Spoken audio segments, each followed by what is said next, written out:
Max Gorlin, Melbourne Football Club. You're listening to the Coaches Panel. This is Nat Fyfe from the Fremantle Footy Club. Trent Cotchin from the Richmond Footy Club. Scott Pendlebury from the Collingwood Football Club. You're listening to the Coaches Panel. Patrick Cooch from the Carlton Footy Club. It's Rory Sloane here from the Adelaide Crows. This is Tom Mitchell from the Hawthorn Footy Club, and you're listening to the Coaches Panel. Hey friends, you got MJ from the Coaches Panel. Welcome back to another episode of the 50 Most Relevant, where we work our way through who I think are the most relevant players worth having a conversation about across all of your fantasy footy formats in 2022. Yep, whether you play SuperCoach, DreamTeam, AFL Fantasy, you draft through Ultimate Footy, or pretty much any of the or all of the above. We're here to help start the conversation this fantasy footy preseason. Talking about a fascinating player today, Jordan Ridley from the Essendon Football Club. And for our first guest of 2022, we had to get one of our favorites, one of the legends of Doctor SuperCoach. His name is Cheezo. He's on the line now with us. Hello, mate. How are you? MJ, thanks for the invite. I should say straight off the top, I had to fight about 4 different blokes to get to this Essendon player. I'm very excited. He's one of my boys. I've been pushing him for 18 months. I'm going to do it again. I'm jumping on the train. Well, you've got him. You fought your way over a couple of carcasses from the Coaches Panel that we had to just say, lads, just cool your jets. We need to let this man in having a go. Of course, if you've never been checked out any of the great work of Dr. SuperCoach, make sure you go and check that out. There's podcasts, there's articles, and another Patreon that you want to get involved and support. It's one of the great ways you can support content creators just like Dr. SuperCoach. Go check out patreon.com/Dr. SuperCoach. All the links are there. In fact, you can go and check it out in the link description of this podcast for you to go and click on that and support these boys. They are doing some fantastic stuff, especially if you play in SuperCoach. Let's talk about this 23-year-old Bombers defender. Last year, had some pretty reasonable scores to go with it, some career high numbers, and then some career low numbers to go with it as well. Last year, he had one of his better ever scores in Dream Team and Fantasy. It was a 124 against the Saints, career high number for him there. While in SuperCoach, the same game, same career score, 147. He's averaged in AFL Fantasy at Dream Team at an 80.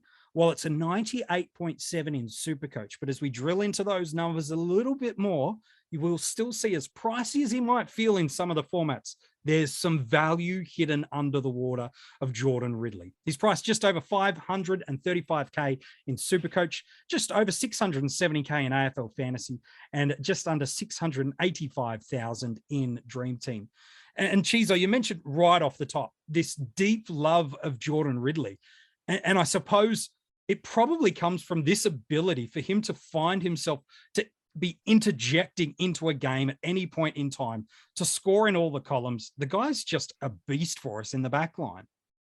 He absolutely is. I mean, the first thing that we always look at these kind of guys is, particularly coming from a SuperCoach background like myself, the ways that they can impact the game. He ticks all the boxes. He likes those intercept possessions. He gets those kickouts. He just has the talent and skill to kind of play on any defender at any point in time in the game. So he's a multifaceted defender that I just really love. But the thing that kind of stands out for me is just he's still young. As you mentioned, he's still low 20s. There's going to be some growth and development, and we've already got such a high-scoring defender leading up until this year, and it's just making me extremely excited about where he's going to go to this season. I know. It's crazy to think that just 2 years ago, he was fighting for a spot in that Essendon backline, and it's just a pure establishment from his scoring of what he's done over these past 2 years. You talk about that quality ball use that he does have and that ability to read the ball in flight, which in SuperCoach is hugely valuable from a scoring perspective, or if you've got custom scoring on in your draft format. But he was ranked 7th in the league per game for effective disposal percentage, ranked 10th for total rebound 50, 17th for intercepts, 19th for 1%ers. He just has this way to intercept the opposing team's forward movements. He knows how to position himself on those talls and those smalls, and sometimes that's been the kryptonite for him because of that versatility. But I think that's been resolved. We'll get to that in a second. But if we look back at what he did do for it last year in 2021, from his 21 games, he averaged 80 in Dream Team and Fantasy, 4 tons, 3 more over 90. You look at that and you're like, that's not great. That's okay. will get to the narrative of why there's some real value for coaches to pursue there. While in SuperCoach, that average of 98.6, a dozen tons, almost half of them were above 120, and 6 further scores of 80 plus. Cheezo, these are great numbers, but I think sometimes if we just look in a glossy sense of going, oh, that's great. Oh, he's a 90s guy in SuperCoach, or he's a high 80s or 90s guy in Dream Team and Fantasy. Sometimes we miss the numbers where something happens mid-game, which happened in this case for Jordan Ridley, that kind of skews the data a bit. Yeah, you're absolutely spot on. I think we can talk about all the glowing positives that he does have. He's got all the positives in the game of being intercepting and good by foot. So he's going to be used as an outlet with those rebounds, as you're pointing out. His versatility does hurt him, and he spent a fair bit of time as a lockdown last year. And I think, as you mentioned, he did lose a little bit of that freedom and that little bit of monopoly over kick-ins that we thought he might have. And they started getting spread between Redmond and Heppel because he ended up following his lockdown player as they led up the ground, meaning he's not in the square for the kick-ins when they come around. So he does have... I wouldn't necessarily call them negatives. It's almost like how his positives work against him in a scoring format. It's one of those things where you're looking at the positives and negatives. How do they balance out on the scales? And just to kind of further exemplify that, his less freedom last year saw an increase in his amount of possessions per mark. So he went from 2.7 per mark to 3.5 per mark, sort of indicating that he was not as free and able to take those intercepting possessions and marks as what we saw. Sort of linking into that lockdown scenario. The question is whether that's going to revert back into the twos this year and he's going to see some more freedom, MJ.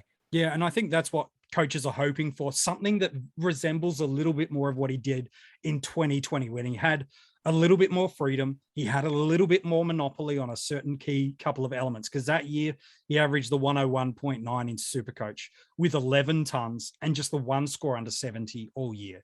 While Dream Team and Fantasy, it was the shortened game, so their scoring wasn't as true reflection of what they did as it was in SuperCoach, but he averaged a 71.5 in that format. Or if you want to do the dodgy multiplication of the adjusted averages, it's up at the 89. I don't like doing that because you can never do that in pure reality, but it gives a ballpark of what he is. I think he's a pure 100 safe defender in SuperCoach. He would have been there had he not had that concussion game up against Brisbane that was early in that match. He would have averaged 100 outside of that. He would have pushed into the mid 80s range in Dream Team. But I think there are two things as coaches hope he heads back towards 2020 or better. I think there are two elements that you kind of brought out beautifully, Cheezo. One of them is around his strength became his fantasy scoring reverse, which is that ability to be versatile. They've now gone and got probably not the greatest versatile defender via the free agency, but I think a very, very handy one in Jake Kelly from the Adelaide Crows, who does have that ability to play tall and small. And if he's the lockdown defender, and that's the big if he's the lockdown defender, then coaches should probably be able to forecast some scoring boom to come off the back of that. Yeah, I absolutely agree. I mean, that's the big thing that I'm seeing moving into this season is that when you're looking at the types that he's competing with for that third tall or that third lockdown defender, we just don't have, because I'm Essendon, have not a lot, and they share all their opinions with me. No, we just don't have that depth of talent in that position, and so we're forced to play Jordan Ridley in that spot. And so he's not being utilized as well as the club would like. Jake Kelly, having played this role for the Crows, he's played on the Charlie Cameron types where, the 190 centimeters that can also go with the fast guys, but can also spoil and things like that, I think is going to really, really help him get freed up. And again, from an Essendon perspective, if you're thinking about who you want to be rebounding from defense, you definitely want the ball in the hands of Jordan Ridley, as opposed to someone like a Mason Redmond, who reminds me a lot of Brent Stanton. That a lot of times it was, I've got the ball, bomb it, get it out of here. Whereas Ridley's certainly a lot more composed, good short, good long. And I think it's only a positive for us if we get the ball in his hands more. And I think Jake Kelly frees him up. Yeah, I agree. I think Kelly's a perfect addition for this side, which should create a greater boom. The next question mark coaches have will be, well, does he have the monopoly of kick-ins? And that's going to be the concern, because we saw that that's a huge variable, especially with that now counting. And Ridley had that for chunks of the year, and for other chunks of the year, it was, as you mentioned, it was shared across more Redmond, but also through Heppel. So what I did is I looked through the numbers of the games and I went, well, there were 9 games that Ridley had 5 kick-ins or more from this game. And in those 9 games, he averaged 99 in Dream Team and Fantasy and 121 in SuperCoach. So if he does pick up those kick-ins, and you're going, oh, where's the world that he can push the top tier of defenders? He's just a flat 100 guy in SuperCoach. He's just a flat high 80s guy in Dream Team and Fantasy. If he holds the kick in and gets the heavy ownership of it, because he's not as accountable, hopefully, to be free to play third man up, second up at the contest, that could be the realm. Because in the other games that he did not have 5 or more, again, the data's a little blurry because that included the concussion game. And there were some matches where teams were really efficient and didn't give away points for those to be taken. But just for pure interest sakes, in those 12 other games that he didn't get 5 kick-ins or more, he averaged 65 in Dream Team and Fantasy. He averaged 72 in SuperCoach. If he doesn't get anything in that territory, that's probably the only other concern for coaches is if he doesn't pick up enough of these and he doesn't get some freedom, he might hurt. But we do have enough data, certainly for SuperCoach. And I do think there's enough in Dream Team and Fantasy that coaches wanting to look for some value and some upside at D3, Ridley's pretty hard to go past. Yeah, absolutely. I mean, it's the story of the tape for an intercepting defender, isn't it? You know, last year he had 40% of his games were 110 plus in SuperCoach, but then you've also got the fluctuations where if he doesn't have those kick-ins, it seems to affect him quite significantly, MJ. Yeah. So I guess this sort of links in with the previous point. If he is theoretically being freed up with Jake Kelly, he's probably not leading up the ground, playing that lockdown role at the top of the 50 as the shot's being taken. He might be more intercepting, spoiling on the line. Yeah. That puts him within the region for him to quickly go get a ball out of the bag and kick it in. So I guess it becomes one of those philosophical choices of which side of the fence do you sit on? Do you sit on, yep, he's getting freed up. If he's freed up, he's going to be there to take kick-ins, or is he going to play a similar role? Is he going to be playing more lockdown? Is he still up the ground when the shot's taken? So it's one of those things that this year he seems slightly underpriced. There's a lot of positives going in. Yeah. He also has some negatives. He's got that versatility that plays against him. He scores more in wins as well. So that's how well do you think Essendon are going this year, considering they've got a tougher draw based on where they finished last year? I guess another thing to throw out there is his first 8 games are at home. Essendon didn't play at home a whole lot last year. Does that help him in any effect as well? So there's a lot of things that are kind of sitting in his corner that you can kind of take either way. It's up to you to kind of make that decision for you. You've got to decide what side of the fence you're on with Jordan Ridley. Yeah, I think that's really fair. For me, the back line feels like the line where you can take some real risks. It feels like the line that can make or break the year. Across formats, there's some uniform agreement about what should or shouldn't happen through the rucks. There seems to be this felt perception of a clear top 3 forwards that are super and so far above the others. The midfield, potato, it sometimes can feel like the same.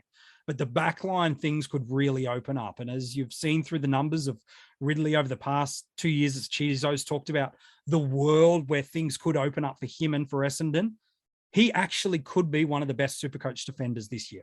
Without question in my mind, I see a 115 average as a probability. I don't see his basement dropping too far off what he is now. So for me in that format, it feels like a really safe pick to start the year with huge upside and not really a lot of risk in SuperCoach. Yeah, I'll shoot something back at you that you can kind of take either way again, MJ. He's got round 12 as the bye round for the Bombers. True. And in talking about who he shares that with, he's sharing it with Whitfield and Jaden Short, who I think are, 2 of the more premium options that he's in direct competition with. you can take that either one of two ways. He's not fighting with the likes of a Luke Ryan, a Jack Crisp, Aaron Hall, Tom Stewart for those positions in your backline. So that's a positive for him. But then because he's also got the first bye round 12, we also don't want to be, if we're going to offset our bye rounds a little bit in our starting structure, it's towards the back end. Correct. You know, you don't want to be missing all of your premiums in the first round. So, you know, that positivity is countered by the negativity that you probably can't have Whitfield, Short, and Ridley, who all show great value this year. They're all value picks to start. Yeah, they're all value picks. They're all in round 12, and you can't pick them all. So is he the best of those three? That's another call you've got to make. Yeah, and that's a perfect way to look at it. Does he start 2022 the way he started 2021, where the first 4 games, 90, 109, 124, 110 in Dream Team and Fantasy, 125, 136, 147, 124 in Supercoach? Does he start like that? Or does he go like he did over his last 4? 38, 71, 76, 83 in Dream Team and Fantasy. 52, 91, 108, 80 in Supercoach. Yeah. It's going to be fascinating to see. I think confirmation bias probably determines where people go. For me, there is upside with Ridley. There's also risk because there's 2 big ifs. But that's what the preseason is all about. Starting the conversation, watching how teams play, watching those practice games, the dubbed Maynard Community Series that we might need to abandon that name because he's clearly now playing in the back thanks to those photos. So sorry, Rids, your name might need to change to something more hypey. So we'll see what we can do around that. But for me, it's going to be fascinating to see what people do and don't do in the back lines and with Jordan Ridley. All right, let's talk drafts before we wrap up this episode, Cheezo. He's probably not ranked as highly as people might think him to be. We've got some really nice Supercoach defenders to consider off the back of last year. And Dream Team and AFL Fantasy, he falls off the radar a little bit, given that average of just being an 80. Where do you think he goes? And probably even a better question than that is, where would you be going for him on draft day if you were looking to pick up Jordan Ridley?